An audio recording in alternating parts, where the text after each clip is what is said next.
টিনার মা শেফালি শিয়ালিনী মারা যাওয়ার পর টিনার বাবা বল্টু শিয়াল গোলাপি শিয়ালিনী নামে একজনকে বিয়ে করে আনে। বিয়ের পর থেকে গোলাপি শিয়ালিনী টিনার ওপর অনেক অত্যাচার করত। এইভাবে বেশ কয়েকদিন কেটে যায়।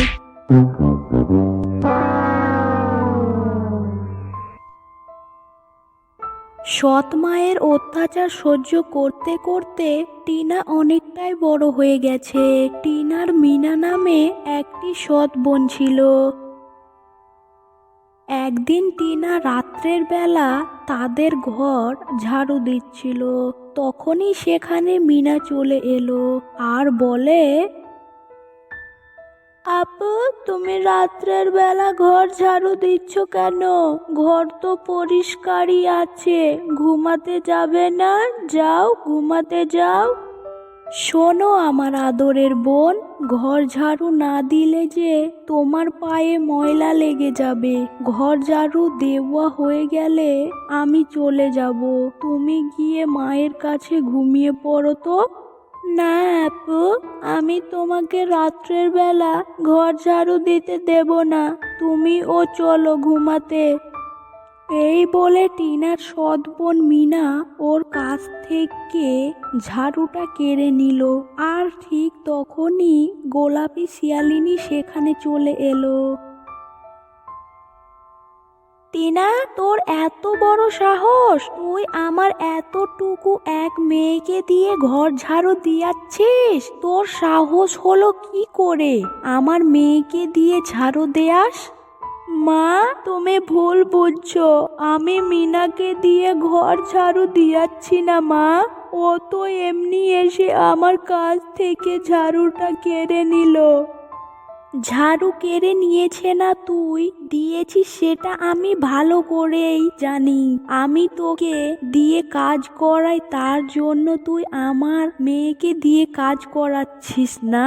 প্রতিশোধ নিতে চাস না? আমি বুঝি না মনে করছিস? মা, তুমি এমনি এমনি আপুকে বকাঝকা করছো কেন? আপু তো সত্যি কথাই বলছে, আমি মোটেও ঘর ঝাড়ু দিচ্ছিলাম না মা। আমি এসে তো আপুর কাজে সাহায্য করছিলাম। আমি আপুর কাছ থেকে ঝাঁটাটা কেড়ে নিয়েছিলাম মা। তুমি চুপ করো, এই বাজে টিনা তোমাকে দিয়েছে, আমি খুব ভালো করেই জানি। যাও, এখনই চলে যাও ঘরে। এই বলে গোলাপি শিয়ালিনী মিনাকে ঘরে পাঠিয়ে দিল। তারপর সেই ঝাড়ু দিয়ে টিনাকে মারতে শুরু করলো। মা, আমাকে ছেড়ে দাও মা, আমি তো বললামই আমি মিনাকে দিয়ে ঘর ঝাড়ু দিয়েছিলাম না মা। আমার লাগছে, আমাকে ছেড়ে দাও মা। ওই তো আমার হাত থেকে ঝাড়ুটা কেড়ে নিয়েছে, আমাকে মাফ করে দাও মা।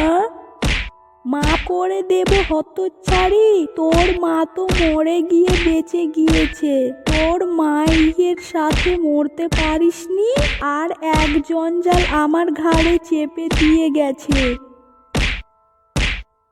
মারতে মারতে টিনাকে আধমরা করে সেখান থেকে গোলাপি শিয়ালিনী চলে যায়।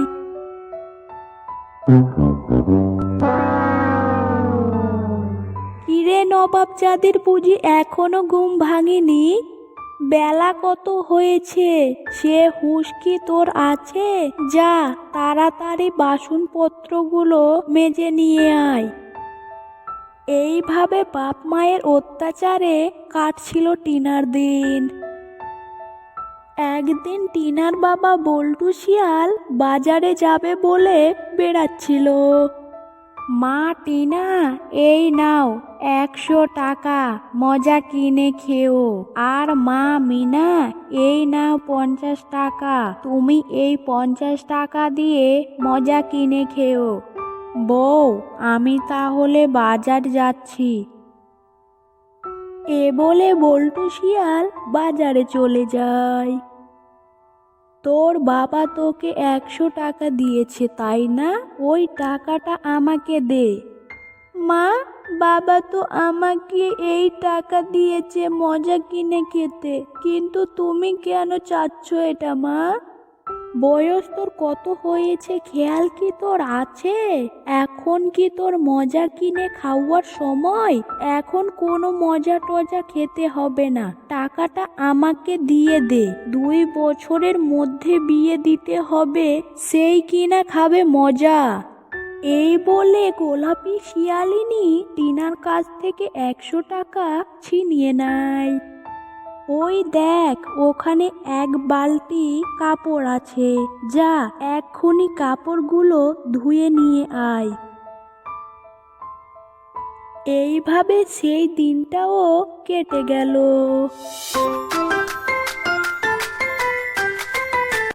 পরদিন সকালে, টিনা, এই টিনা, কোথায় গেলি? এদিকে আয়, এই নে কলসি, নদী থেকে জল নিয়ে আয়। তাড়াতাড়ি সকালে রান্না বসাতে হবে, তোর বাবা খেয়ে আবার কাজে চলে যাবে।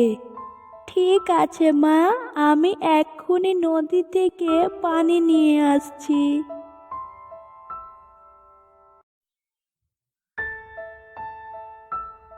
আপু, নদী থেকে পানি নিয়ে আসলে বুঝি? আপু, কলসটা একটু আমাকে দাও, দেখি আমি পানি ভর্তি কলসটা তুলতে পারি কিনে। না রে বোন, তুই পারবি না, ফেলে দিলে ভেঙে যাবে, তখন মা আবার আমাকে বকাঝকা করবে। আপু, আমি পারবো, আমি এখন বড় হয়েছি না, আমাকে একবার দিয়ে দেখো। না রে বোন, পানি ভর্তি কলস তুই তুলতে পারবি না, কলস যখন ফাঁকা থাকবে তখন দেব, আমাকে এখন যেতে দে তো। না না আপু, আমি পারবো পারবো, দাও তো আমাকে কলসটা।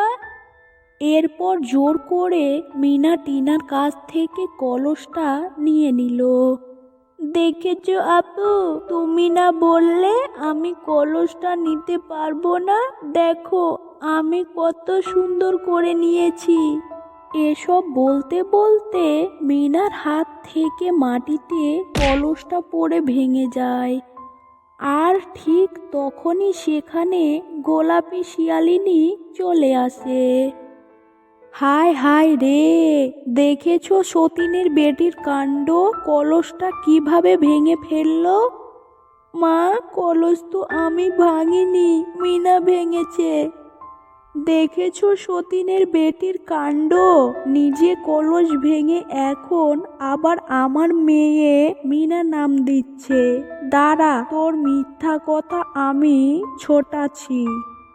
মা মা, আপু সত্যি কথাই বলেছে, কলসটা আমার হাত থেকে পড়ে ভেঙে গিয়েছে, আমি ভেঙেছি মা, তুমি আপুকে মেরো না। তুই চুপ করবি? যা ঘরে যা বলছি। এই বলে গোলাপি একটা লাঠি হাতে নিয়ে টিনাকে মারতে শুরু করলো। মা, আমাকে মেরো না মা, আমি সত্যি বলছি, আমি কলসটা ভাঙিনি মা, মিনার হাত থেকে পড়ে ভেঙে গেছে মা, আমার খুব লাগছে মা, মেরো না আমাকে গো মা। কিন্তু গোলাপি শিয়ালিনী টিনার কোনো কথা শোনে না, মারতে মারতে টিনাকে মেরেই ফেললো। এদিকে মিনা তার বাবা বল্টু শিয়ালকে ডেকে আনলো।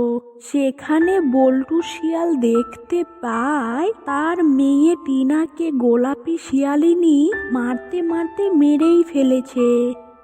হায় রে, কাল নাগিনী, এটা তুই কি করেছিস? আমার মেয়েকে তুই মারতে মারতে মেরেই ফেলেছিস। মিনা আমাকে অনেক দিন বলে তুই আমার বড় মেয়ে টিনার ওপর অনেক অত্যাচার করিস, কিন্তু মেয়েটা বুক ফুটে আমাকে কোনোদিন বলিনি তুই এটা কি কাজ করেছিস। তোকে আমি ছাড়বো না, তোকেও আমি আমার মেয়ের কাছে পাঠিয়ে দেব। এইসব বলে বল্টু শিয়াল গোলাপি শিয়ালিনীকে লাঠি দিয়ে মারতে লাগলো। ওগো, আমার ভুল হয়ে গেছে গো, তুমি মাফ করে দাও। আমি বুঝতে পারিনি যে এতটুকু মারে টিনা মরে যাবে। চুপ কর কালনাগিনী, তুই আমার মেয়ের খুনি, তোকে আমি কোনো দিন ক্ষমা করব না। এইসব বলে বল্টু শিয়ালও গোলাপি শিয়ালিনীকে মারতে শুরু করে আর মারতে মারতে মেরেই ফেলে।